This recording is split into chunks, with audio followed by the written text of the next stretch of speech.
The Brutally Speaking podcast is proudly sponsored by Rockabilia. For over 30 years, they have been the go-to destination for all your music merch needs. From working with today's hottest bands to create truly one-of-a-kind pieces, as well as boasting a truly massive online store, Rockabilia is your one-stop shop when it comes to band merch. Use our code BRUTALLY at checkout and take 10% off your total purchase order. Huge thanks to Rockabilia for their continued support, and now, on to the show.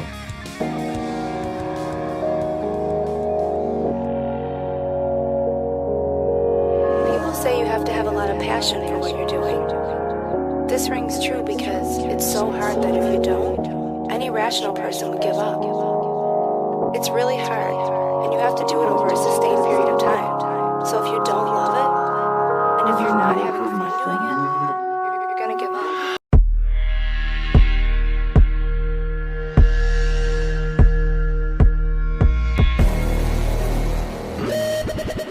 What's up, everybody? Welcome back to another episode of the Brutally Speaking podcast. I am your host, John, and this episode's guest is Lochie. I believe that's how you say it. Vocalist of Alphawolf. Kind of laughing here because I was talking to a friend of mine, Alfonso from Heartsick, the other day on my way, actually as I was on my way to going to the Thy Art Is Murdered show, Snuffed on Sight, and a few other bands as well, and was talking about this chat because he asked me when it was coming out and goes, how do you say his name anyway? And I just kind of laughed and I was like, dude, I don't know. I've been Googling different interviews and I swear I've heard like 4 different ways to say his name. So I believe it's Lochie, if I'm not mistaken. Then if I got it wrong, well, you know what? As of when I'm recording this, I'll see you on Friday and or Saturday. I'm sorry. I'll see you on Saturday, and I can, I guess, ask you face to face how you say your name. Maybe if that's the case, I will make a. I will, find a way to maybe have him give me a video of how he says his name, so I can have it for everyone to know how to say it properly. And if you are someone who knows how to say his name, and it's not Lochie and it's something else. Well, then you're better than me, and I apologize. This is what I really get, though, for being an East Coast person living in the Midwest. I know I say it all the time, it's the vowels that really throw me, but also foreign names also kind of throw me as well. So I could see it being pronounced a few different ways, and I have heard some other interviewers say them, but this was a fun chat.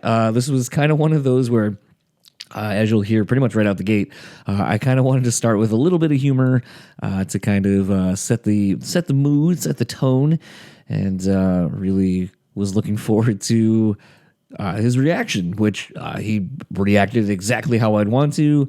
It was all in good fun, and just kind of taking the piss out of people who like to randomly post shitty ideas and opinions on things that don't really know how any of this shit actually works.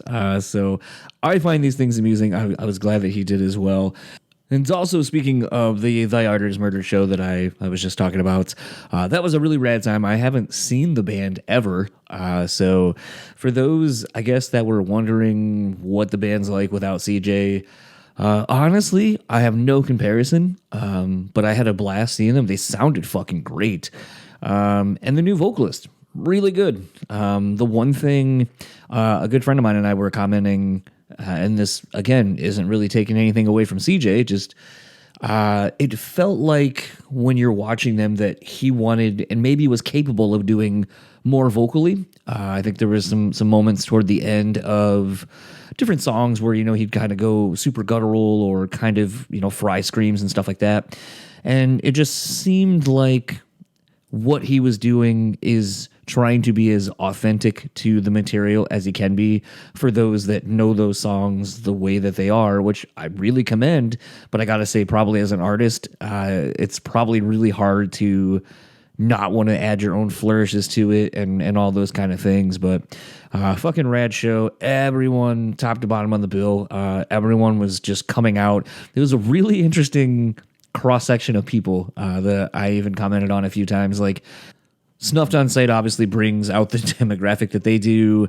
Angel Maker, was really good, and Signs of the Swarm were equally just rad as shit. And I think it kind of offered a little bit of diversity in the show, so it's kind of a mixed bill. It's not all just the same style of music like, Thy Art Is Murder would play. And to me, I think, the fact that our show was really, really close to being sold out. If I had to guess, I feel like it was maybe just under 100 tickets left in the venue. So super solid, great energy from opening band all the way to the end.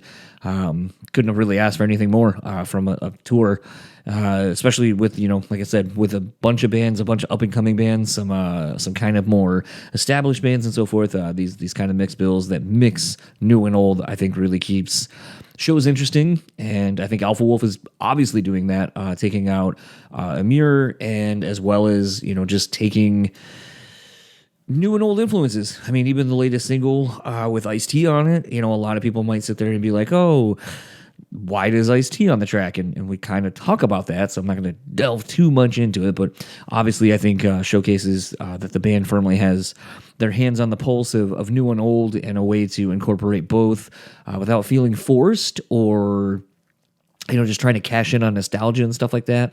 And I think it's really important. I think, a band like Knock Loose is really doing these things correctly, where you show love to what was and the scene before you, as well as kind of bringing out new and upcoming bands that maybe you're excited about or even came up with. And I think that's what's going to ultimately keep the scene going, and allow for the scene itself to keep growing for new and old fans. So it's always a great thing to see when everyone's kind of coming out to support all of the eras and iterations of heavy and hard music.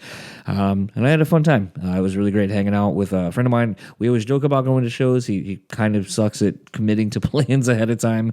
But I think this is the first time that we've actually been at a show together at the same time. And there's a few more coming up in the next couple months. A lot of great tours getting announced over the last few weeks. So I will probably be going to a shitload of them myself. Without further ado, though, let's get into my conversation with Lochie. That's how I'm going to pronounce his name.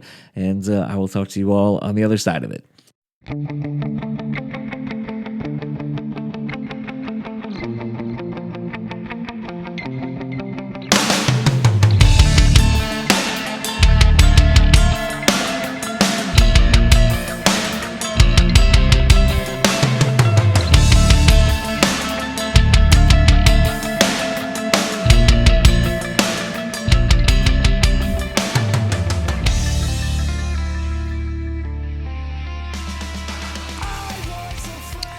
So I figured I would start this off. First of all, sorry to hear about your surprise emergency root canal last week.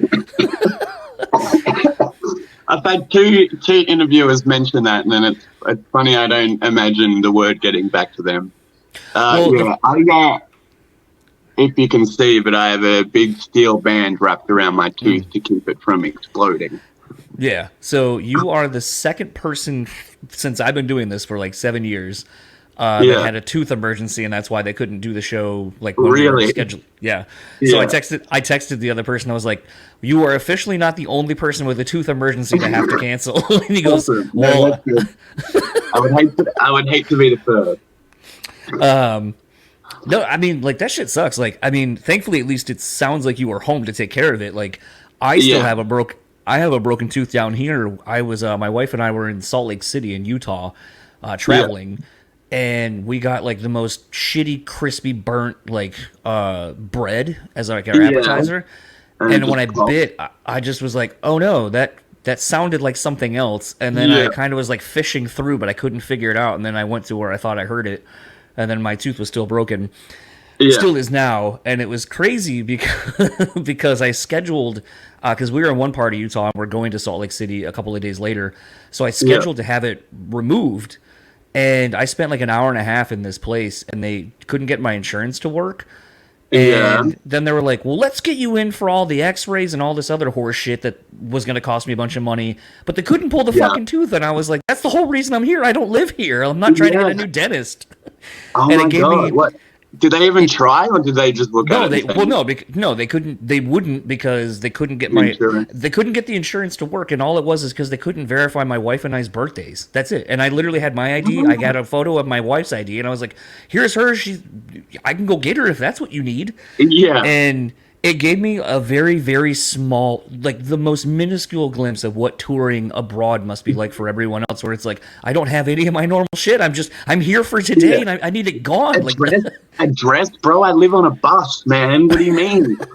Like, yeah, whenever we're overseas and something like that is happening, we just use our manager's address. Like, we all apparently live in Seattle. Just because we need any forms or whatever and random stuff, we because you just get treated like a freak, like you don't exist if you don't have like an address to a city somewhere in America. It was very frustrating, and still is one of those things where especially when like it's not even just something you can't get done. It's because you might be in pain because your tooth just snapped. Well, thankfully it didn't I mean, as of now, it hasn't had any exposed nerves or anything. But it was kind of funny because they called me a couple of weeks ago actually, and they're like, "Hey, we're just wanting to follow up and see how everything's going, and if you need to come in." I was like, "I don't live there. I'm coming back, bro." Yeah. You couldn't even help me in the first place, so why would I come back? Hey, I'm just calling to check if we cannot help you again, kid. You absolutely can do that. Great, yeah. You've been doing a great job the last 3 weeks.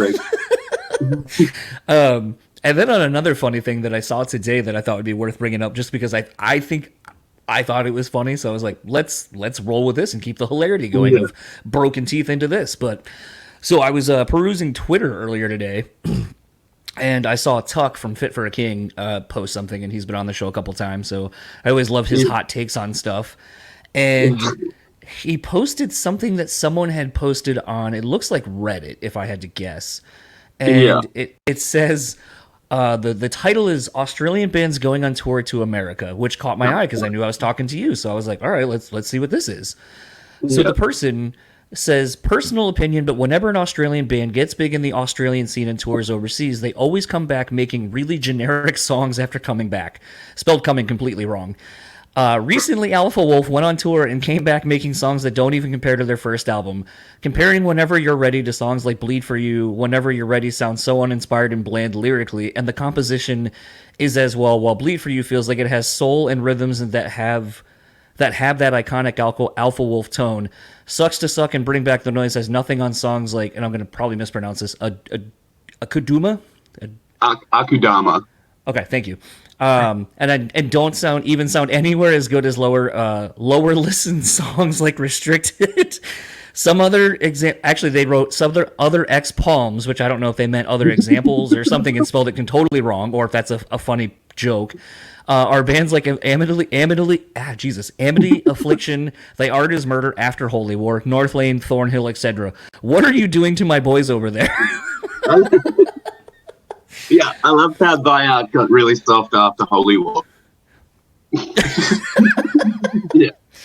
Yeah, I think Sabian screenshotted that and sent it or tweeted it or did something. I saw it yesterday. Yeah. I don't know, man. Like, every now and then, like, metalcore Reddit just has the most, like, out of touch, like, I don't know who this is for type post ever. And I don't know, like, that one was particularly funny. Well, it's just like, it's a thing to me where, you know, I something I kind of talk about quite a bit on this show is just, you know, to me, and maybe it's my age, and I'm going to be 40 in a couple of months. To me, it's like, I get excited when bands want to expand, and I get excited when there's growth, because that's how we are as fucking people. Yeah, and to me, like, doing the same thing over and over again, it's like, how... That can't be any fun as a listener, and it can't be any fun for you to just be like, okay, here we go with this song, and this song part 3. Yeah, what's that saying? Like, insanity is like doing the same thing over and over again, expecting a different result. Absolutely. Like, and that's like, not to say we've been doing anything extremely different. Like, if you listen to our songs up against the last album, I don't think they're that much of a far cry. Like, obviously being in the band, like it's probably a different experience for the listener.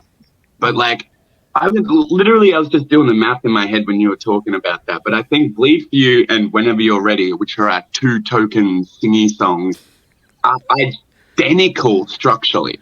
Like, big grand intro, soft verse, bridge, heavy chorus, verse, bridge, chorus, breakdown, end. Like, it's it's song structure, brother. Like, I don't know. Like, I think a lot of people, I think Reddit especially, is just become increasingly insane with some of their takes. But I don't know. It's definitely got nothing to do with going to America and coming back to Australia. If anything, you know.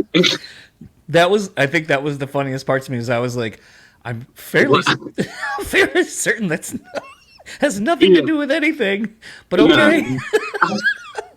Yeah, I want to know, like, his examples were just so, like, few and far between and based on nothing as well. Like, Amity, thy art is murder. Like, yeah, all right.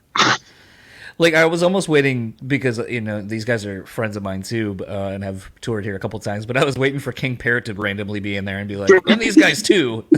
Yeah. King Parrot went from bro. Yeah. That's funny. I haven't heard of that band's name in a while, actually. Yeah, Matty and all the dudes were just touring around here not that long ago. Yeah?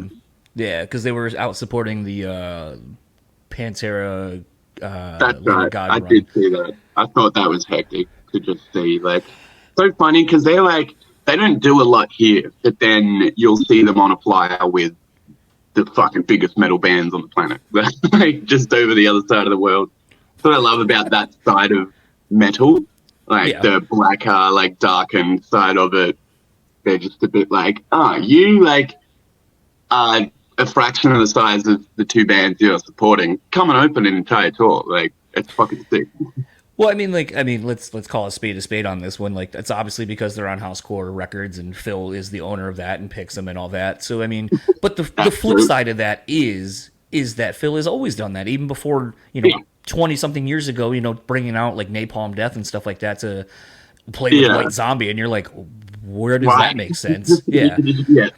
But to me, I know, that seems like such a old school fucking label, like, business model. Well, what was interesting is, like, I finally got to catch the tour because I've never seen Pantera ever, and my friends that are on that label opened, and I had booked that band when I used to book shows like a decade plus ago, and it was just kind of weird because I was like, man, you went from playing like a fucking shithole dive bar that I booked you into the arena here in town, like, this is wild, and then listening to people shit talk them behind me, I was like, I almost want to turn around and say something, but it's just, I don't know. It's all amusing. Like, it's not a joke, but it's all in good humor where you're just like, yeah, they're definitely not supposed to be here. yeah. Look around. Like, but I mean, like, and that kind of actually brings me to something I think would be an interesting talking point is, you know, obviously this is going to be your guys' first headlining here in the States. And, you know, and I know you've been doing the run kind of with different openers, but basically you're going out with Amir. So how important is it to you now that you're kind of at this status touring-wise where you get to kind of have a say in who you want to take out? How important is it to you to kind of pay respects to the bands maybe that inspired you, like, and kind of bringing out more of a legacy-type band? Super important. It's sick to, like we've come over there like 4 different times on support tours. It's really cool doing a headliner and actually having control on everything and constructing the perfect lineup, so to speak. I think originally when someone pitched Amur as main support, we said no fucking way because we thought Amur would tell us to go and fuck ourselves. And then after a while and some emails and like just conversations and shit like that, we obviously we wanted that as well. Like, they were the first band that ever took us anywhere internationally. So to just have the opportunity to play with them again is like one thing we'd love to do, let alone like give them an entire tour. Felt very like, I don't know, it was sort of an awkward thing to like navigate, because one, we have like hella imposter syndrome. Like, we don't think we should be doing anything like this. This is still sort of crazy to us. So it was sort of like we weren't focusing so much on like formulating this big, cool, like perfect, like headliner. Because this is our first time ever, we're just trying to make sure it doesn't fuck up, like making sure we're prepared, like in every single sense that we can.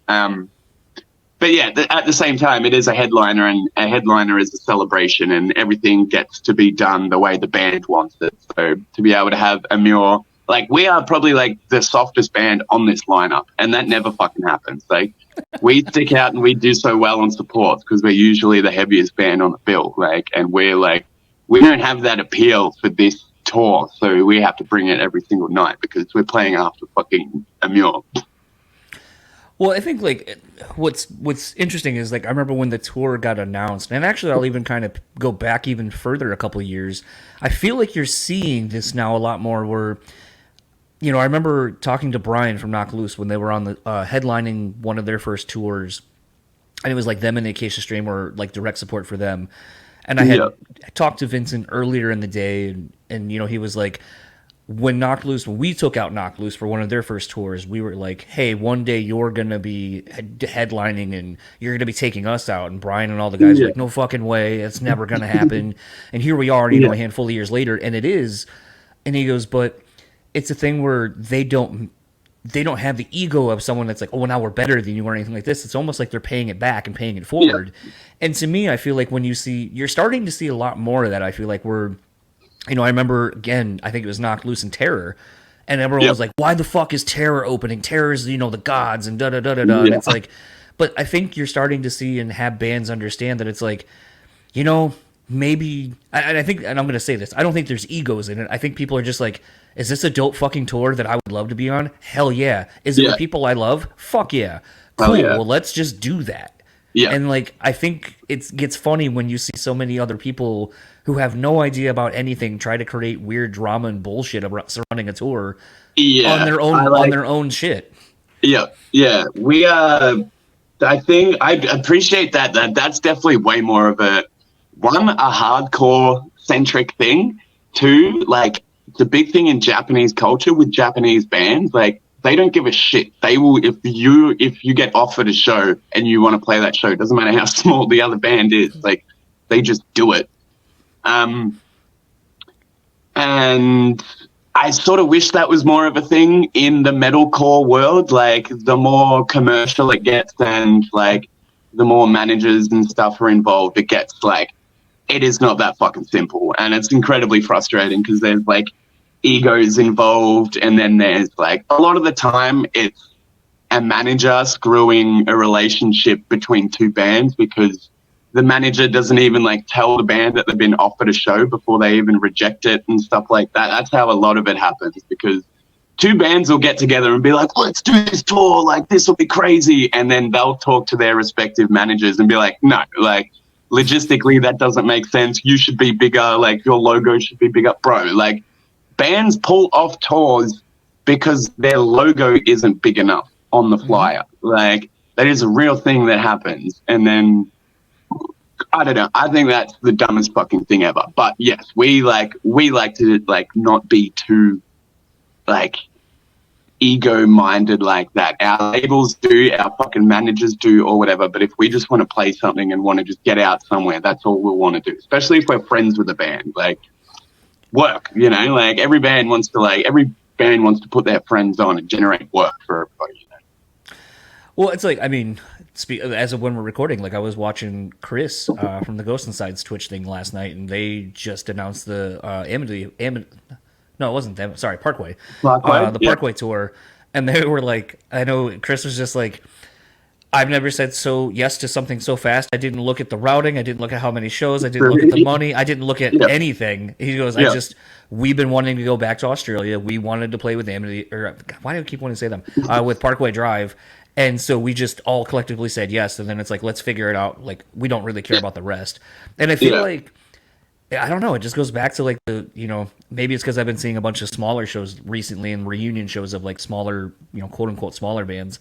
But it's a thing where this past Sunday, I just went and saw this band's names that may not mean much to you, but From a Second Story Window just got back together. My friends in Flesh and Blood Robot, and it was like a whole bunch of like bands from like the early to mid 2000s, and they sold out like a 420 cap room, and it was like.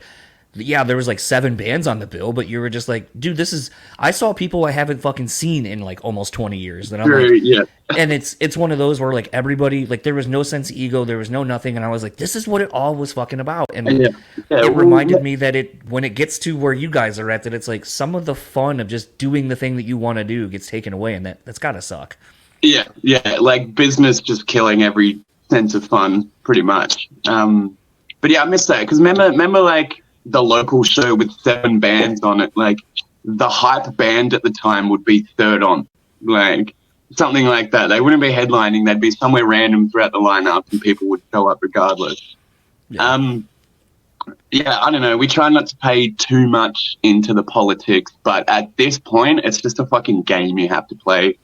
Like that, like I'm not the booker anyway. Like, this is all just shit that goes down in a group chat saying, they responded with this, they responded with this. And we're just like, no, get back at them with this. Like, but I don't know. I just try to not make us look like dickheads in front of other fucking bands. Like, let us, yeah. How hard has that been for you all? I'll say for you. How hard has that been for you to navigate where you kind of have to go from, this is something I love doing and it just is a creative outlet for me, to now it's like, I have to think about this as a career and I got to be more business minded? It's certainly like the last maybe year or two that has been like a giant transition period, I think. Honestly, I don't know. Like, I think I'm learning shit without even knowing it, because it's all so slow and just gradual that you do just sort of get used to it. But then you look in hindsight and you think, when did it get like this? Like, when did this all of a sudden aspect not become so much fun and become a little bit more stressful and responsibility?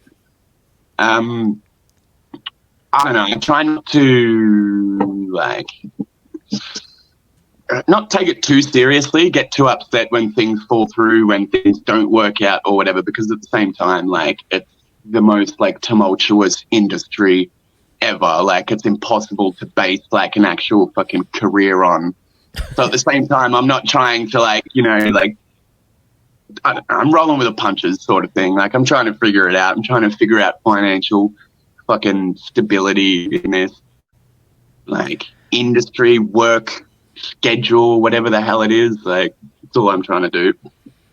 I just always find it interesting because I feel like it's either something that ultimately those that succeed in the business and in the industry, in whatever capacity you're in it, I feel like it does become this weird switch that you have to flip, where it's either this is where I'm making the conscious decision to make this a career and make it something I want to sustain and keep moving as long as I possibly can, and those that don't actually flip that switch, and they're just like, it's all about fun and getting fucked up and da-da-da-da-da, and you're like, it was until you hit this point, and that's either where you gotta like take it seriously or you just fuck off and don't do it on that level anymore. And you see like every like space of that on the spectrum throughout touring. Like, you see the bands that have fully sorted themselves out. Like, the thing that fascinates me most, and I wish more bands spoke about this sort of thing, because like every band ever, most people's favorite bands or whatever, like, they just want to be able to live off the music they play. Like, they don't want to be superstars. They don't want to be the most like popular person ever. They just want to do it as a fucking job or whatever. That's all I want to do. Like, I want to be able to like not stress so much and just do one thing to pay for everything, like a career. I've seen bands that you would consider like fallen off and not hype, like have a full-on proper touring career, know their tours every single year, houses paid for, cars paid for, everything's paid for, just because they like set themselves up. They paid attention to it. Like, they're not the hypest band or whatever, but they were just like, all right, like, if I want this to last forever, I'm going to have to secure this. I'm going to have to do this, blah, blah, blah. And they were smart with it. Like, they produce really good music, and like their fans, they have their core fan base that love them or whatever. Like, they don't do crazy things now, but they're now living off their music. And that is like the ultimate goal to me. Like, they're all comfortable. They all have like nice houses. They're not rich or anything, but it's just like, it's really cool seeing like that, like, mortalized, you know, like this is like an image that you can actually see. Like, this is what living off music looks like, sort of thing. Well, I think the other thing too, when you look at certain bands, I think on a more like personal level, I think there's a shedding of ego that happens, and you just kind of become comfortable with who you are. Like, and it's funny in some of the bands, as you were saying, that I'm thinking of, like a band like Seven Dust. It's like, yeah, were they the wildest, craziest band back in the day? Hell yeah. But then they almost burned the fuck out because they were doing way too much. And it's like now you see them and they're pro as fuck. They're great, and I'm not going to say like they'll never get back to like the biggest of the big bands, but it's like there's comfort and solace in just being like, we're always going to at least be like a 3,000 cap room band. And that's sustainable for a long time. That's good money. Yep. And you know what? That's awesome. I'm happy with that. Like we figured it out. Yeah, exactly. Like, you like 3,000 being a 3,000, that's gigantic compared to what you could even sustain yourself off, you know? Like, and I think, there's this big, like, especially with, I don't know, fan bases and, like, bands that, like the fans that get upset that their favorite band isn't higher up on a bill or don't understand why billing is the way it is. It's just like, this band doesn't care about that anymore, dude. Like, they've gotten over it. They know exactly what they're doing. Like, they are doing this for fun. They've probably thought about this more than you have. But just to circle back to that, it's funny seeing the fans' perspective on how billing and lineup should go when all the bands and humans behind this thing are like working a job, paying for a fucking house and a car, you know? Well, this is something else I kind of wanted to get into, but I had wondered, and now I'm kind of trying to find my way through the questions. That's why it kind of sucks when I don't actually write any questions out and I'm just like, in the moment, I want to say something. But kind of more or less, I'll kind of get to the crux of the question. But, you know, you self-produced this record, and I wonder, you know, I can see, because I know it to be true from having friends in countless bands and all this kind of stuff and knowing more of what happens behind the scenes, that, you know, I could see a label coming to you guys and being like, okay, this is a really important record for you. Look, here's your list of producers. Who do you want? Yeah. And then like you guys going, no, I think we got it because we know what we want. And there's a little, I don't want to say artistic integrity, because I'm not saying anyone's saying that if you didn't self-produce it, you wouldn't have that. But I think there is something to be said about the trust you have in your creative ideas, that you can execute them the best that anyone else could possibly do. And to me, I think that was such a really kind of brazen move, because like I said, I think a lot of bands in your spot, I think a label would probably pressure you to go with someone maybe you didn't want to, because it's the big name producer. It's going to produce X, Y, or Z and all these things. And to me, when I had found out you self-produced, I was like, that's really fucking cool. Really risky potentially, but I think, you know, I've had the record for about a day and a half now. It doesn't sound like it was that. Like it sounds like you knew what you wanted to do and knew how to execute it. And to me, I think like it's got to feel even better that like the success of this record and everything that's coming off of it, it's all you. You all did it. Thank you, man. I appreciate that. I guess like I don't have any other perspective on that. Like, we've only ever worked in-house with ourselves. Like, it's self-produced, but Lance Prince, who's like our in-house mixer, sound guy or whatever, and has been with the band for the last 10 years, he is the sixth member, so his opinions don't feel like an outside opinion sort of thing. Okay.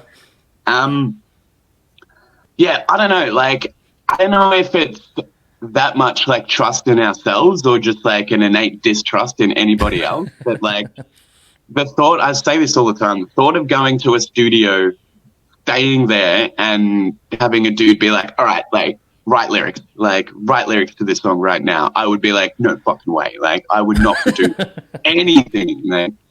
The pressure of it all absolutely terrifies me. We've spoken about it, like, about how it would go and who would be interesting to work with and stuff like that. I just don't think we'd want to put a whole album on the line for that.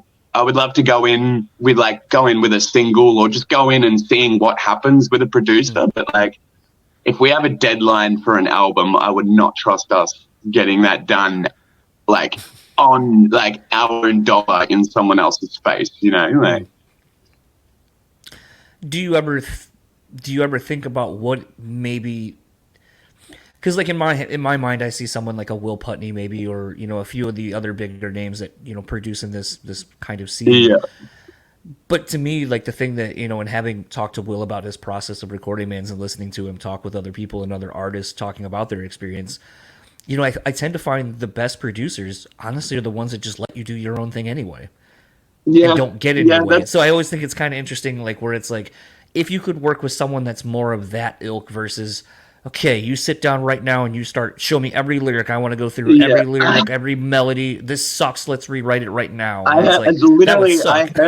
I heard a fucking. Are you like quoting what you've heard about Putney as well? Because I've heard a fucking horror story about him. My friend's band went in to record. He like looked at his notebook worth of lyrics or whatever, and it's not that they were shit. It's just like, these aren't good enough. Go in that room, rewrite every single song.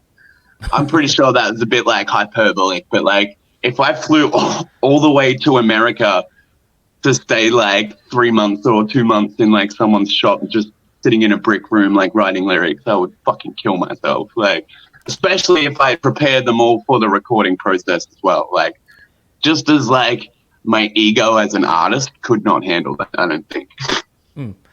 I think that when I hear that, I mean, I've not really heard that with Will necessarily. I've heard it with other people for sure.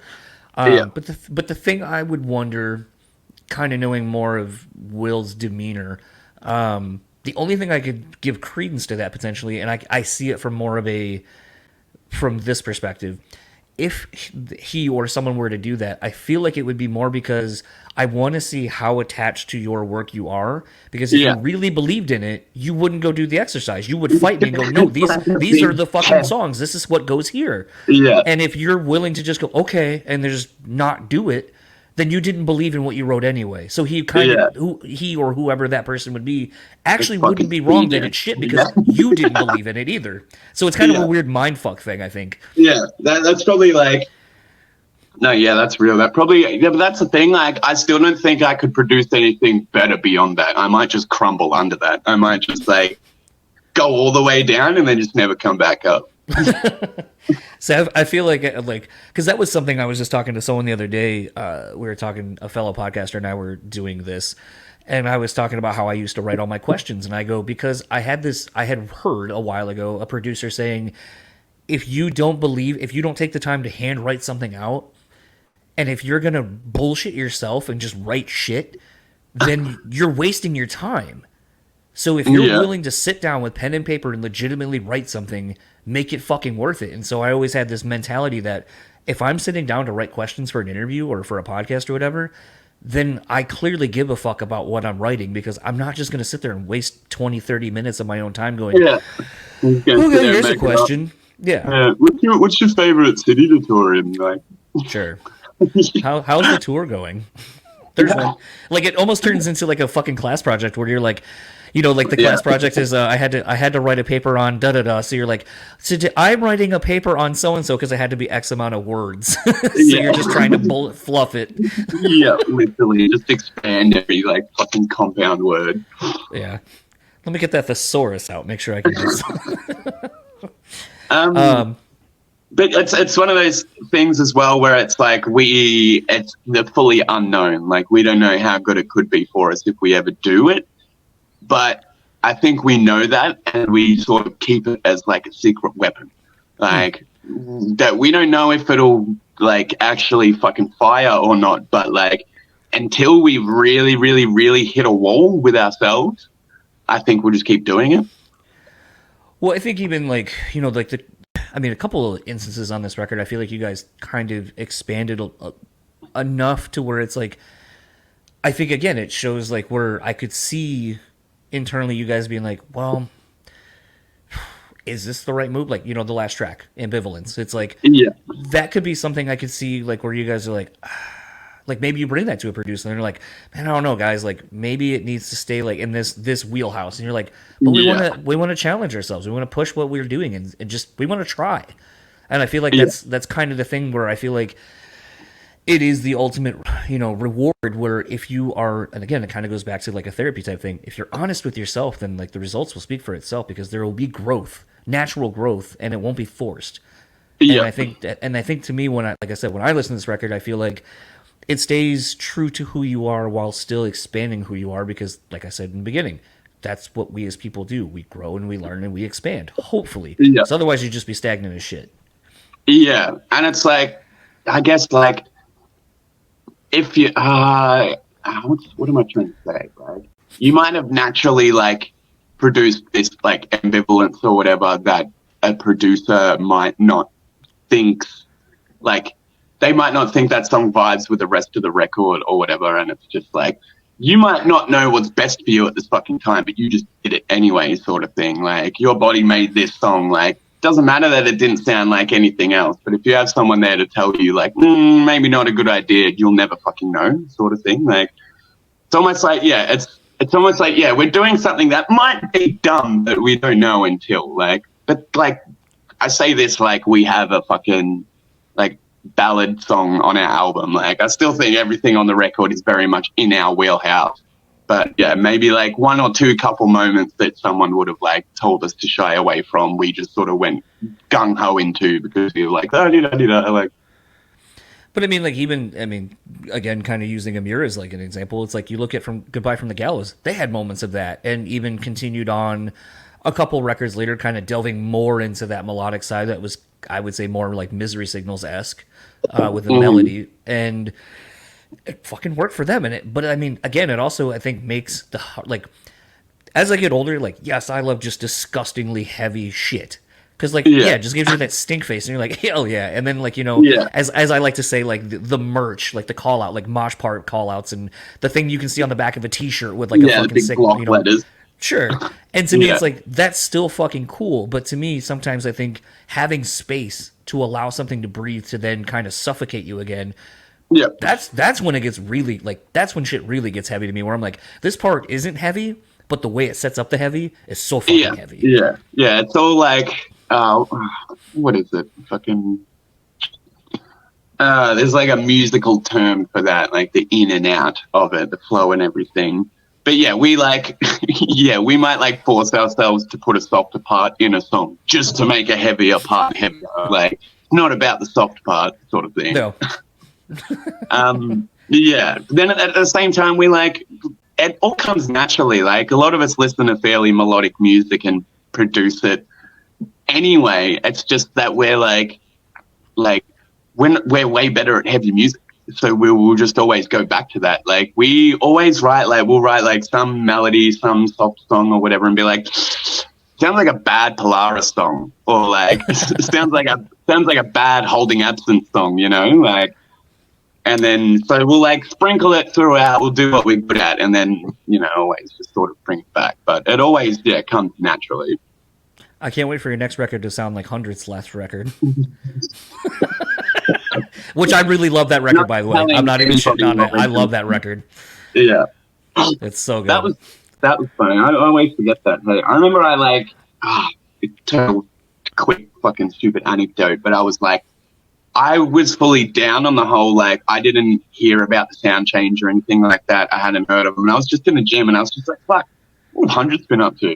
And I was just like, literally put on like that Frog record, and I was just like, what the heck? Like, I was just like, but wait, it's good. Like, and I don't know how that happened. What's the story there? Like, I mean, the story, because at the time I was trying to get Chadwick on the podcast, because ironically, my wife and I went to Warped Tour, and a friend, actually, Frank, that you probably know, Finelli, that does lights and tour managing and all that for Amir. Yeah. Yeah, he's the homie. So he hooked it up with some passes and shit. And I remember my wife and I going on stage during Hunter's set because I really like that band, old school and new. Yeah. And it was real funny because they were on the Warped Tour stages that were like them and like like all the heavy bands basically. Yeah.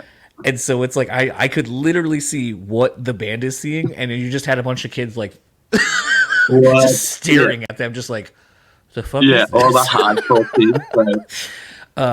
But for me, like, I think from what I've heard and read, essentially, I think the band just got tired of, like, almost kind of like what you were saying, where it's like, we write this kind of style of music anyway, and it feels like we have to, like, add breakdowns and do all this shit. So, like, it's not what we're naturally writing. So, like, why fight it? Yeah. And Yeah. the thing was, though, is they just never told the label. They just were like, turned in a record, and they're like, here you go. And then they were like, we really wish you would have said something. I think the only thing that really bit them in the ass is the label was like, we booked all these tours thinking that you were going to be this band, and now you're not. So, like, that kind of sucks. Yeah, that's a bit awkward. And then I don't think they do anything now. That sucks. I mean, like, they're probably fucking stoked with their last record, though. Like, probably happier with that than any of their other ones. That's how they went out. Yeah, I mean, I think there's a little bit of something to be said about, I don't want to say burning it all down and just watching it burn, but, like, I think there is something to be said about just having that artistic integrity to be like, this is who we are, we're not compromising, and if this is the end of it, then at least we went out, like, on our own accord versus selling out or doing something that didn't make us happy. Yeah. Yeah, that's always, like, respectable, and I can always, like, get down with the realness of that, like... But at the same time, it's just like, like, you know how much it would take to force me to let go of this sort of thing? Like, I would have to be so happy with my music, and I don't think I could ever, you know? Like, well, I guess it would bring up an interesting question. I mean, if you guys are writing something that's not necessarily in the vein of, you know, what you guys do, is there potential for there to be... I don't know if, like, solo record is necessarily the way I want to say it, but, like, maybe, you know, you look at a band like X Weapon X, which is like Brian from Knocked Loose, Bo from Harm's Way, and a few other people, where it's like, we do this thing, and it's not any of the things that we do, but it's this other ancillary outlet for us to be creative in a different space. Could you see at least you or any of the other dudes doing something like that down the road, maybe? Yeah. I'm like, I don't even know how different from our own genre it would be, like, but I've always, like, wanted to put together some, like, gusty ass, like, noise, like, super metallic hardcore, like, Nails type project, like, and just produce it all from home, like, spend an hour on each song sort of thing, and then just put it out. Like, I've always wanted to do that sort of thing, like, and I always just think that's, like, should I get so bored ever, that's what'll happen. But yeah, like, Scotty writes, like, he doesn't really do any of his own projects, but he writes a lot for other bands, and helps produce other bands and shit like that. Mitch is always, like, because he's, like, Mitch plays, like, so far below his pay grade within Alphawolf. It's sort of sad. Like, he's, like, death metal through and through, and his chops are absolutely insane. So the music he produces at home is, like, never going to make an Alphawolf record, but, like, I'm sure he's actually itching to get out there on the kit and actually play it. Yeah, I don't know. I don't think it would ever be something serious. Like, I don't think any of us would ever have a side project seriously take off, but we'd all want to. Like, but then at the same time, I don't think we're above, like what you said. If someone produces a song left of Alphawolf that just happens to slap, we'd probably be like, "Boy, give us the song, though." Like, well, I mean, it's always funny. Like, you look at some of the bands like did something, and you're just like, "Oh, I didn't think that was it." Like Fall Out Boy, all those dudes came from hardcore bands basically, and then they were like, "We like pop punk stuff. Let's fuck around with that." And then all of a sudden, you're like, "Well, now we're the biggest pop punk band of all time." And you're like, So I always find that funny, hey, because don't one of them or two of them play in, like, what is it? They're in a band with the Damn Things. Yeah, with Scott Ian and Keith Buckley, yeah. From Anthrax as well. Scott Ian, I always just thought that was I don't even really like that band, but I just think that is, like, one of the coolest supergroups ever. Like, because it makes no sense to anybody on the outside. Like, no, I was gonna say, like, I'll even do you one better, and I don't think I've ever mentioned this band on here, but Joe, their guitar player from Fall Out Boy, also from the Damn Things, he did a project with with Josh Newton that used to be in Every Time I Die and a shitload of other bands, and now Tex for Fall Out Boy. Yeah. And they had a band called With Knives, and it's more like weird kind of stoner rock kind of Oh, really? shit. Yeah. It's and like I booked like another weird side tangent to that story. At one point I had booked them and they were like, hey, we just need like $100. And like, so me and one of the other bands that I was friends with, we chipped in $50 each. Yeah. And then I handed it to Joe and I was like, hey man, here's this. He goes, wait, the show's not even like done or anything. I was like, no, well, like me and the other band, we wanted you guys to play, so like we're just paying you personally. Yeah. And he like, you would have thought someone who has accomplished all of the shit that dude has accomplished wouldn't be like, oh my god, over $100. Yeah. Super, But like that to me, appreciative of it. yeah, and that was a thing to me where it's like it showcases that, like, I mean, as much as it sounds stupid to say this, but it's like it showcases that like he's doing this and anything he does because he loves it. He's passionate about it. Yeah, and he's probably been screwed over by like 1,000,001 venue dude.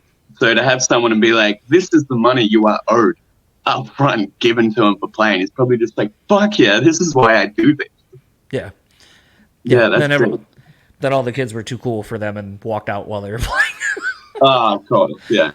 But whatever. I hate that. Yeah. It's like, that's cool. Yeah. Yeah.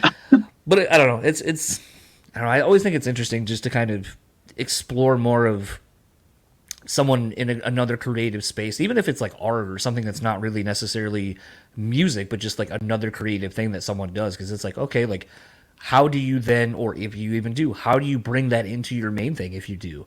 So to me, I always find it interesting when you start learning that someone maybe does graphic design or someone does all these other things. And you're like, oh, how are you doing something in the band with that? Or like, you know, is that an inspiration somewhere else? And then, you know, kind of following that with them.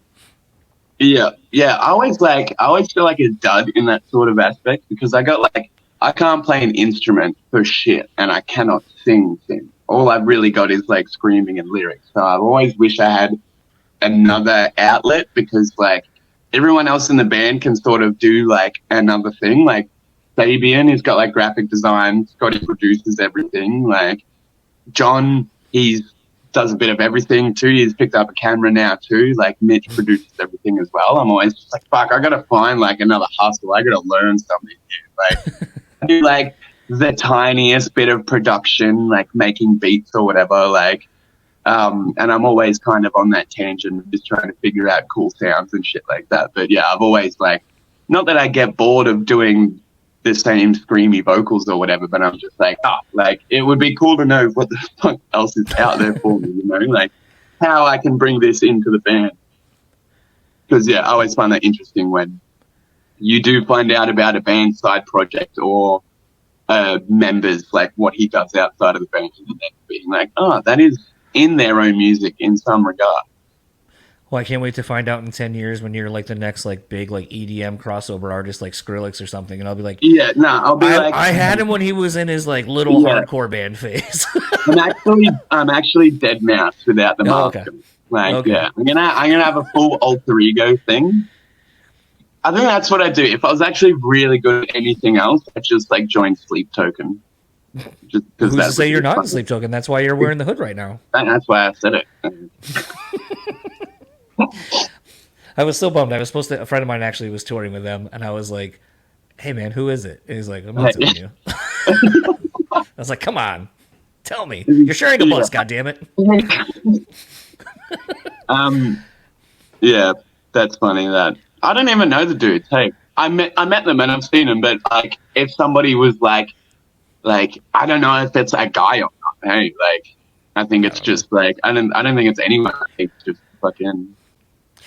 Well, like, okay, Englishman. like, this is kind of maybe an interesting jumping off point of that. Like, so on occasion, when people see me at shows, like, even though my name is on everything, I still will have people be like, brutally speaking, and I'm like, I have a fucking name.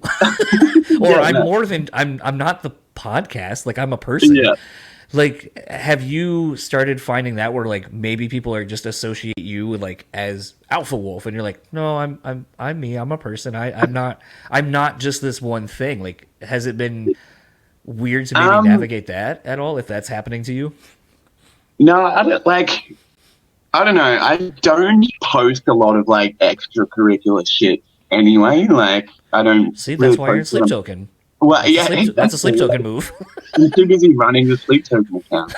Um, I don't really personalize my shit on social media that much where I would get like confused or offended at people like being over the top with me, like being depersonalizing me or fucking being too fucking what's the word? The word like asocial with me. Like my page is very much the vocalist of Alphawolf's page. Like so, I should really expect people to treat me like that. Um, but other than that, it's nothing too frequent in person or anything. Like maybe like once a month I'll get recognized somewhere randomly. But I am just over the moon whenever that fucking happens. Like it's never been annoying or an issue or frustrating or anything like that. I think the biggest issue I ever have is like just rude people. Like you will literally be talking to one person and someone will just like shout lyrics at you like mid conversation to like another person, and it's just like, bro, like who else on the planet would you ever do that to in a normal situation? Like Apparently, Brian shit Garris like used that. to get barked Yeah, at. yeah. It's just like some people just come up and do like insane things, and it's just like are you an alien? Like, do you understand how like social norms work, sort of thing? Like, because it's just embarrassing for everyone, and I'm already like an anxious dude as it is, like, and I get nervous like in crowds and stuff. So if I'm like sweating my ass off, like meeting fans and stuff like that, and someone comes and just like basically humiliates me in a giant crowd of people, like that's what like really sets me off. But yeah. Other than that, like. Nah, nothing really. Like nothing crazy. It's interesting. Like, so I do, as I think anyone who does a podcast, you're like, you know what? There's not enough me out there, so I need to do another show. Yeah. But mine started more from the beginnings of a friend of mine at the time was going through a divorce, and so I just didn't want him to be alone. So I got him and another good friend of ours together, and we started another show. That's sick. But like he is very much kind of an introverted person, doesn't really use social. He's a tattoo artist, so like Yeah. something we've talked about I think it was in the first season. We're recording the second season now, but something that we kind of addressed was sort of the struggles that we have sometimes of like how we present versus who we are, and all these kind of things. Yeah. And something we were talking about was he was like, yeah, like I love tattooing. It's my career. I've been doing it 20 plus years, and like I love it. But that's not all I am. And he goes, at the time, my wife at one point, my ex-wife, had pointed out like, but that's all you ever post on your stuff. You don't post anything else about yourself. So how does anyone have an entry Yeah. point into who you are and any of your Yeah. interests? And it was kind of a profound thing that I kind of even started doing the same thing, like looking at how I curate some of the things I do. Where like now I'll kind of be like, I'll post more stuff with my friends and stuff because I'm like, oh, like I'm more than records or tattoos or these Yeah. things or whatever. And it's like, but if no one knows that, they don't have an entryway point and they're just trying to find Exactly. their way. And Yeah. we're kind of bad, I think, collectively as a society of we just want to be wanted and welcomed by everybody, by most people, and not ostracized. So it's like if someone's trying to make the effort and you're just like, man, I'm more than that, and you're like, but they don't know that, and they're just trying to just start a foundation with me. And it's Yeah. kind of weird when you kind of step back away from, I guess, maybe your own ego or insecurities and start figuring that out and kind of being like, oh, maybe I'm getting what I put out, literally and figuratively. Yeah. Maybe I Yeah. need Well, to change that. yeah. I think that too, because in my whole, like, I don't post much personally. I feel like I should.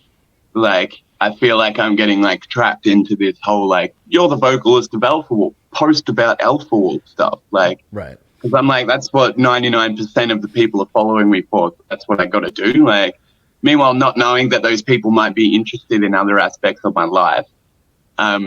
But I'm also at the same time trying to like want to keep social media at like a healthy distance sort of Same. thing. Like one, because of every other problem that comes with social media. Two, if I start posting like regular everyday shit, there's no way I won't go insane and be like, why did this photo of my fucking coffee not get as many likes or as much like traction or as much attention as this one, sort of thing?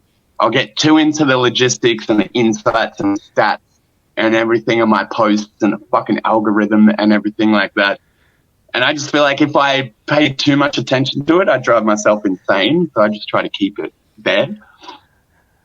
Or, I mean, I kind of had I was kind of laughing thinking about Patrick from Ice Nine, who's a friend. You know, he was gearing up for one of his other bands, little tour they're doing. So he's doing his like drum rehearsals, like practicing the set and all that stuff. Yeah. And at one point he was joking. He goes, "Yeah, I know this isn't Ice Nine songs. I know that's why a lot of you aren't here." Yeah. But he goes like, "This is my other thing. This is the other thing I'm excited about, and you know, thank you for those that are here for being here." And it just was like, it kind of was funny because it's like, I think there almost becomes that understanding of it where you're like, look, I know this isn't the thing that you associate with me, but this is also because I'm not a one-dimensional human being. This is another facet of me. This is still the thing I'm passionate about. Yeah. But thank you for supporting anyway, and just understanding like, these numbers are going to be lower and it just is what it is, and that's fine. But then that's probably like the most humanizing thing you can probably do for yourself, like stepping out and being like, okay, like I am multifaceted. People really do like this one thing. People sort of like this thing, but the fact that they accepted that I did it is what you wanted anyway. Like, I feel like it's probably a healthy balance for ego and all that kind of shit. Like if you're just like, I'm so fucking cool. No, I'm not. That's like, I think that's what I want to do. Like, especially if it was like something I was in charge of. Like, say I like wrote and recorded every part of a side project or whatever. Like, when someone tells us one of our songs sucks, that like disc gets split 5 ways, you know, like, so none of us are too upset by it. But if I produced everything, like, that would almost feel 10 times realer than the thing that people know you for, which is terrifying. The fuck would I want to do that? I mean, I don't know. It's kind of funny. I was listening back because there's a part of a conversation I have to cut out, but I wasn't sure where it was. So I was kind of listening back to this 3-hour fucking podcast I did, looking for this part because I was like, I think it's the first like 45 minutes, and then I was like, oh, here it is, and I was like, nope. And I was like, oh, maybe it's right here in the middle, and now I have like 45 more minutes, and I still haven't found it. So I was like, I guess it was at the very end of the thing, but whatever. But it's interesting, you know, to kind of listen back, and I do listen back usually to the episodes, so it's to be like, oh, I overcut this person, or oh, I should have delved deeper into this when they kind of gave me like a little nugget of something. It's almost like being an athlete and just kind of watching game tape, essentially, of how to be better. Yeah. And the thing that was interesting was, you know, I was talking about how once I changed the name of this show from having my name and face literally and figuratively on it to something a little bit more like with some anonymity behind it. Apparently, I can't say amity or anonymity today. But it's a thing where an enemy. But it's a thing where I just wondered, because like now when people like clap out on like online, you know, I'll just be like, yeah, fuck it, you're gonna get some today too. Because like part of me is just like, as I've gotten older, like I've just decided to start matching energy. So if you're gonna be a fucking dickhead to me, I'm just gonna be one back to you. And then what's always interesting is when you do that, everyone's always so like, oh, what the fuck? And so offended, and I'm like, and most of the time, all I'm doing is like the Pee Wee Herman shit, where I'm just literally copying and pasting the same fucking thing they said to me back to them. And but it's crazy how why? Well, I can't believe you would say that, and I'm like, you're not you John, literally said it. Like you are brutality speaking. Like. Yeah. So I don't know. It's interesting to see the difference in when you approach things a little bit more head on and kind of directly how some people will just not be as direct back to you as they were, and you're like, oh, that's weird. That's really weird.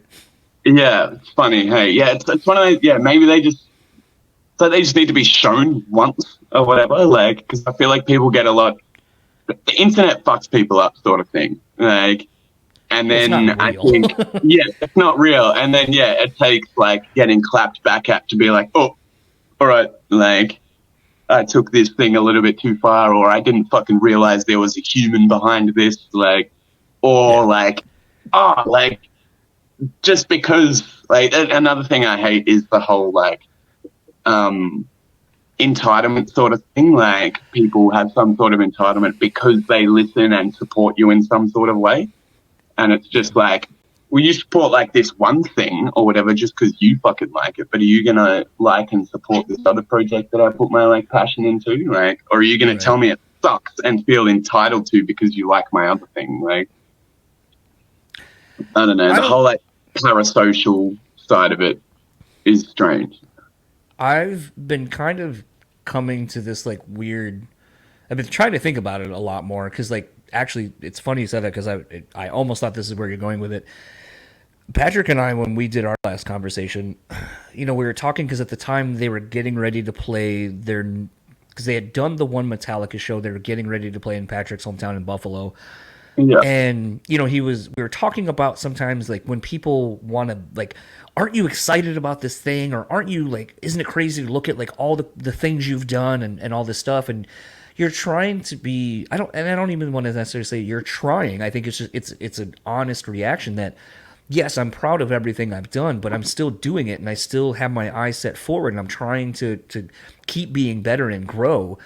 Yeah. But then you have the adverse where if you don't, people kind of are like, and we latched onto this phrase, and entitlement isn't necessarily where we went, but it's the phrase, and I'm sure as soon as I say this, you're gonna be like, oh yeah, I fucking hate this too. When someone goes, must be nice.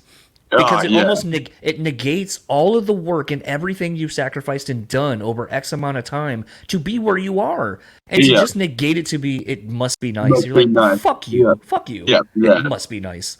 I do hate that whole, like, when people think that you are living like an absolute rock star, lavish lifestyle, and to see you complain about one thing possibly like that, oh, yeah, must be nice. Like, what about this? Like, what about that? Like, we got like a comment one time and it was literally a like, there are kids starving in Africa type thing. Like, and it's just like, and you're, my God, you know what I would have done at this point, being my age now, and sorry to cut you off, I would have just been like, and you chose to leave this comment instead of giving away all your money to those starving children? Yeah.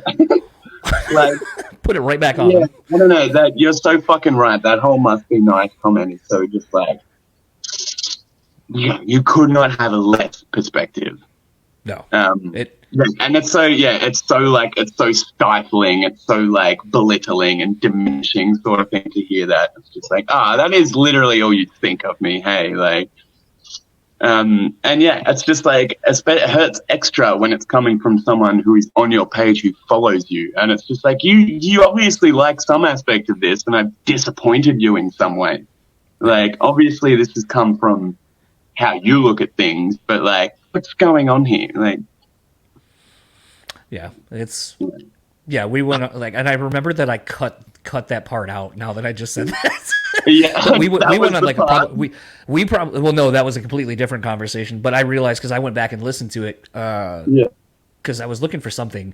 But I remembered that we went on probably a 25-minute tangent about that, just the people negating all of your time, everything that you've sacrificed, the money, the time, the knowledge, everything.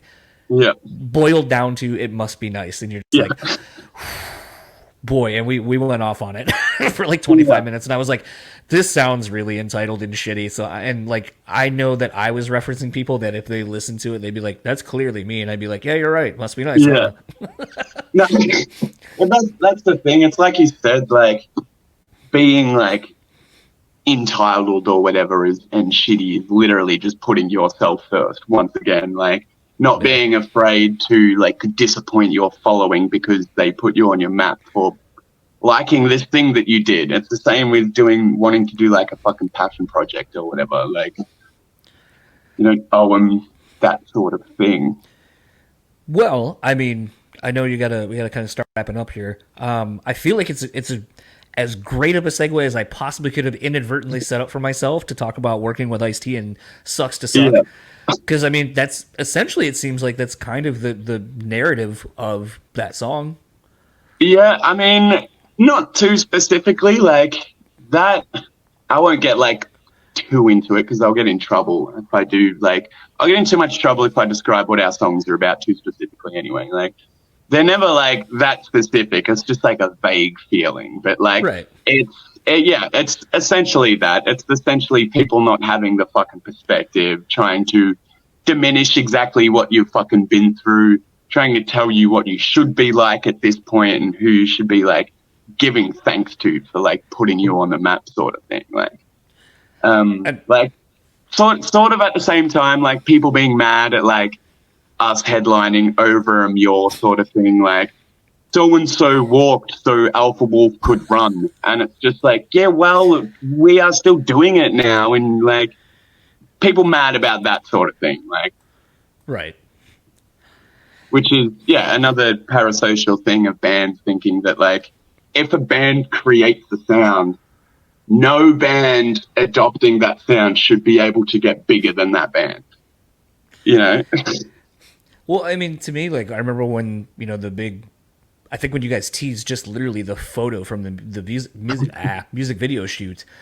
Yeah. That, you know, like, it was interesting to see some people be like, oh, fuck yeah. And then other people's like, why is Ice maybe on a track with you? Or, like, it was just so interesting to see, like, the thing. And I'm like, and again, it's my age. So, like, I can be like, man, y'all would have flipped the fuck out in the 90s when Body Count came out. And you're like, what the fuck is this? Yeah. And to me, like, knowing, like, Ice's part, like, here, I'm going to say it like this. Ice's part may not be the longest or anything like that, but it really...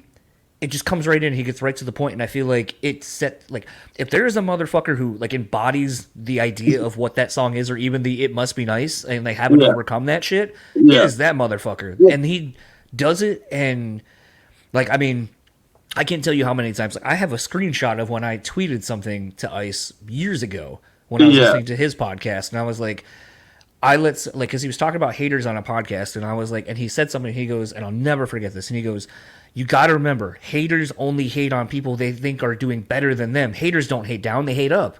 So I tweeted that and I tagged Ice in it, and then he quote tweeted it and goes, remember everybody, haters only hate up. And say ice cold facts. Yeah, I think so. But like I wrote, because like that was on the podcast he used to do.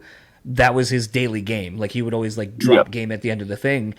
And so it was kind of cool to be acknowledged for like remembering that. But it's like, I have that always in my back pocket of just like, man, like if someone's shitting on you or if they're like talking about you, like it's probably because they're fucking jealous. Because you know what? I don't talk about people who ain't doing shit below me. Yeah. I'm only looking at people who are doing things I want to do. Yeah. And I do the same. Like, I'm a hater. I hate things. Like, I rarely hate, and it's true, like you rarely hate the things like beneath you sort of thing, or like not at your level. Like I don't know, like punching down feels bad. I'll happily like tear shreds off a band bigger than us if I see fit. Obviously, like it's different coming from a fucking band. I feel like I have a different perspective than a kid on the internet, but like, create a burner account, man. Let it go. I'll do it. My fucking user 13065. But yeah, even on that, the whole Ice-T thing, like people being mad at like the section itself. It's just like the fact that he's on the song, not even rapping, just talking shit, is why it's cool. Like, doesn't matter what he said. Like, and yeah, I don't know. I guess like coming from metalcore and our small metalcore world, like, I don't know, like maybe not coming from that era of hip hop or not even knowing what the fuck body count is, that might just seem strange. Like, why did this man just come on and like shout on a track? Even though that's all I fucking do, people were so perplexed that someone else would come on and do it as a guest vocalist. Like, I don't know. People just have an idea of how they think things should be. I think the thing for me, and you know, Ice is at a level, and again, maybe it's just my age and just understanding things from a stepping back for a second and just thinking about it. But it's like, to me, and this is something, you know, Josta from Hatebreed always talks about, is the cosign. And I feel like we don't have that in the rock metal world anymore. Like everyone's always fighting and shit like that. But it's like, to me, seeing someone like Ice who doesn't need to do anything for anybody for any reason other than I fuck with this, so it's cool and I'm doing it. Yeah. Like, to me, like just him even doing it, like even if he literally fucking farted on a microphone and that was what he turned into, I'd be like, he at least acknowledged you and wanted to be a part of this in some way, shape, or form. Yeah, like it was super, like there wasn't a cool story to it or anything. It was super fucking industry and email-y, but like it got to him. He heard it, said, "Fuck yeah, I'll do it." Like, and then from then on, it was pretty fucking easy. Like that alone, like, is enough. You know, like it's not like like he didn't do anything insane on the record. Like, I don't know what you would expect Ice-T to do on an Alphawolf record, but he did exactly what I wanted him to. Same. But that's the thing. It's a statement in and of itself. And people excited for that got excited about it. People who don't really know, we're just sort of confused, I think. Fuck them. Yeah, fuck them. Yeah, literally, there's a lot of education going on in the comments anyway, because there's three groups. There's people who think Ice-T's the rapper. There's people who know he's in Body Count, and there's people that think he's literally just an actor, and that's it. And I think the biggest crossover is like polished metalcore kids thinking that he's literally just the dude from SVU and being confused, and it's just like. Then they need to go back and listen to that feature you did with with 6 Feet Under. they're just getting confused rather than actually going and doing some homework, and just being like, no, this is fucking lame. I always think it's rad when people get people that you don't expect. Like one of my favorite guest features ever, and it's always a trip to watch people freak out on it, is Chino when he did Reprogrammed to Hate with Whitechapel. Like Whitechapel? That was like. And like when it comes in, everyone's like, I didn't know Chino could sound like that. I was like, yeah. That's fucking gnarly, and I wish there was more of it. I learned that like 2 years ago, I think. I had no idea it was him. Yeah. And that just made it extra fucking cool. Yep. But I love, not that we've ever actually done that, but I would love to like use an artist for that. Like get someone that everybody knows and then just be like, do something completely different. Like fuck them up sort of thing. Well, I'm going to let you get back to the I guess the mid part of your day and sort of the wind down of mine. Yeah. But it was really good talking to you. I'm really excited for everyone to get to hear the rest of the record in about a month as of when we're doing this. At this point, it's funny. I think you know my friend Dale that works venue security out here in Michigan. Like Dale. the Giant man? Yeah. Yes. Yeah. Yes. Holy shit. Yeah. I love that guy. So I guess he's not able to make it to the show where we live here in Grand Rapids. He has convinced me to come out to the show in Detroit. So I'm going to see you in about a month apart from each other. So I'll see you in about a month from now in Detroit. Hell yeah. And then hopefully we can rip a hang as well. And then I'll see you back here in Grand Rapids. Well, yeah, if you're with the boy, we'll definitely come out because everybody in my band fucking loves him because he usually bakes cookies for us. Or barbecue and stuff like that. You'll probably get more of that here. And chili. That's so sick. You know that guy. Well, I go to a lot of shows from knowing a lot of people in the various facets of touring. And so, like, I would see him, and then eventually we just kind of started. And he's like, "Hi, I'm so and so," and I'm like, "Hi, I'm so and so." And I was very hesitant at first because I was like, "I don't really know that I need I'm old. I don't know if I need new friends." And it's actually he's been like one of the most like wonderful people I've like recently met in my life. So I always shout him on this, and he's always like, "I can't believe you shouted me out." I'm like, "You fucking know these people." It's not like I don't like. Why wouldn't I? It's like it's a common person we know. Like, and you're a great dude. Like, why wouldn't we talk about you? I'm sure there's more people who know of him too. We just got to spread the word. I wish I'm waiting for the day where he can quit his job because someone can afford to take him out as like their personal security. His personal detail, yeah. Well, I mean, like the way he's like, literally, I stage dove the other day, and like I had him crowd surf me, and then I stage dove at him so he could catch me because that's what he does for a living, kind of. That's so I was like, I trust you. So it's like, why not like. It's like, okay, dude, like that's part of like, I mean, that's not your main job, but it's what a lot of people know you for and you love doing it. So like my thing would be like, why shouldn't some band take them out and be like, hey, your security kind of sucks. Follow the lead of our fucking guy. Actually, yeah. We should just bring our own head of security. Yeah. Honestly, we fucking, as a band, we have a myriad of problems with security. So like that actually is not a bad idea. Well, I mean, I'm sure he could learn how to do something else before your set, at least. Yeah, probably. Yeah, we'll get him on like. He'll be merch and probably killing merch, and then you'll all complain about how much money he makes compared versus to you guys. Yeah, I forget what band did that. That was great, bro. We do not have enough time for that conversation. No, it's fine. We can talk about it off record, so we don't have to worry about people getting mad at us. Exactly. Yeah, I'm not fighting Twitter today. Well, it was really great chatting with you. Can't wait to see you in about a month, like I said, twice over the next couple of months. Looking forward to the new record, and thanks again for the time. Thank you very much, man. Appreciate And you having me. then, lastly, where can everyone find you or whatever you'd like to plug online?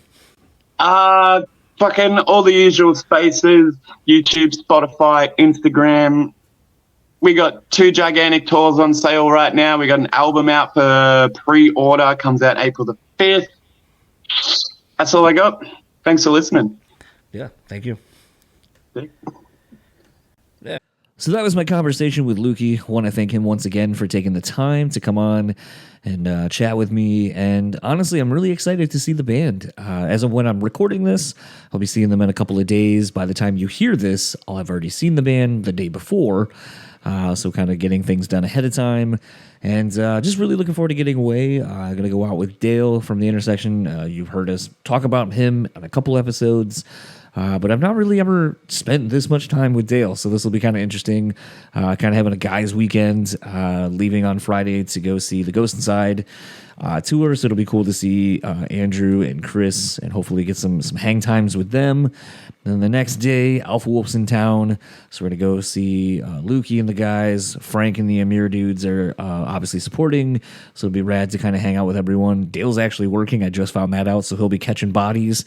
So maybe I'll decide to make Dale work and catch me.